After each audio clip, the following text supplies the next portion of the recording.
Кыргызстанда бүгүнкү күнгө карата COVID-19 илдетинен 4 бейтап каза болду. Алардын 3-өө Бишкек шаарында, бир учур Баткен облусунда атталды.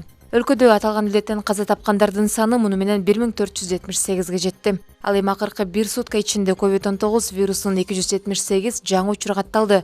Бул тууралуу коомдук саламаттыкты сактоо башкармалыгынын башчысы Айнур Ахматова брифингде кабарлады. Анын ичинде Бишкек шаарында 104 жаңы учур катталды. Ош шаары 19, Чүй облусу 21, Ошто облусу 34, Талас облусу 3, Нарын облусу 13, Ысык-Көлгө облусу 17, Жалал абад облусу 40, Баткен облусу 27. Ушуну менен өлкөдө коронавирус жуктургандардын жалпы саны 40 455 учурга жетти. Ошол эле учурда COVID-19 илдетинен бир суткада 535 бейтап сакайганы да кабарланды. Бишкек шаары боюнча 45, Чүй облусу 40, Ошто облусу 93, Талас облусу 43, Нарын облусу 30, Ысык-Көлгө облусу 74, Жалал абад облусу 87, Баткен облусу 61, Ош шаары боюнча 62 бейтап. Аталган илдеттен айыккандардын жалпы саны муну менен 32 764 киши болду.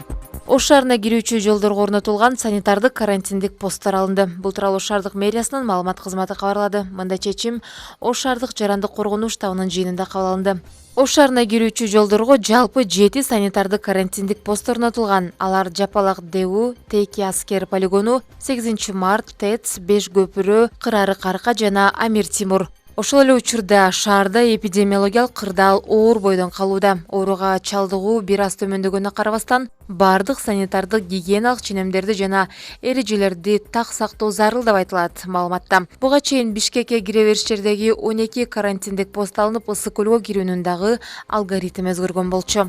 Ошол эле учурда Ош шаарында коомдук тамактануу жайларынын иш убактысы узартылды. Түштүк кала мэриясынын маалыматына ылайык мындай чечимди шаардык штаб кабыл алды. Ага ылайык кафе-ресторандар эми санитардык талаптарды сактаса түн жарымга чейин иштей алат. Буга чейин алар кечки саат 10до жабылчу. Анын ортосунда парк жана скверлер сейилдөөгө жабык.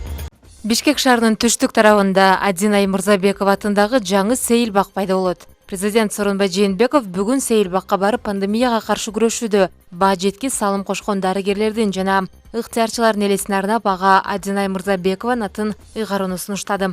Президент сөз сүйлөп жатып медициналык кызматкерлердин көчүрмөн эмгегин дагы бир ирет белгилеп, ар бир мезгилдин өз баатырлары болоорун, бүгүнкү күндүн баатырлары дарыгерлер экенин айтты. Замандаштар өз баатырларынын элесин түбөлүккө сактап калууга аракет кылышат. Биз да Адинайдын элеси көп жылдар бою сакталып калышын каалайбыз. Бул сейилбакка келген ар бирибиз Адинайдын жана биздин баатыр дарыгерлерибиздин жаркын элестерине таазим этели. Адинай келечекте дарыгер болууну кыялданып жүрүп, илдетке каршы алдыңкы сапта ыктыярчы катары күрөшүп жатып, өз өмүрү менен кош айтышты. Мындай кызды тарбиялап чоңойткон ата-энесине таазим этем жана терең кайгыруу менен көңүл айтам, деди мамлекет башчы. Жээнбеков мыйзамсыз берилип кеткен парк жерлерин мамлекетке кайтаруу, айлана чөйрөнү көрктөндүрүү жана парк зоналарын куруу жана жарандардын эс алуусу үчүн ыңгайлуу шарттарды түзүү иштери Бишкекте гана эмес, бүт өлкө боюнча улантыларын белгиледи. Жаңы сейилбак 8 гектардан ашык аянтты ээлейт. Анда спорт аянтчалары, велосипед жолдору, 300 орундуу амфитеатр жана медпункт жайгашкан. Бүгүнкү күндө бардык жумуштар аяктап, сейилбак жакын арада пайдаланууга берилери күтүлүүдө. Өлкө башчы сейилбакты кыдырып, баскетбол, волейбол жана воркаут машыгууларына күбө болду. Стрит воркаут федерациясынын өкүлдөрү жакынкы апталарда учурдагы эпидемиологиялык кырдаалды эске алып, спорттук мелдештерди өткөрүүнү пландап жатышканын маалымдашты. Алар президентке бул иш-чараны уюштурууга көмөк көрсөтүү өтүнүчү менен кайрылышты.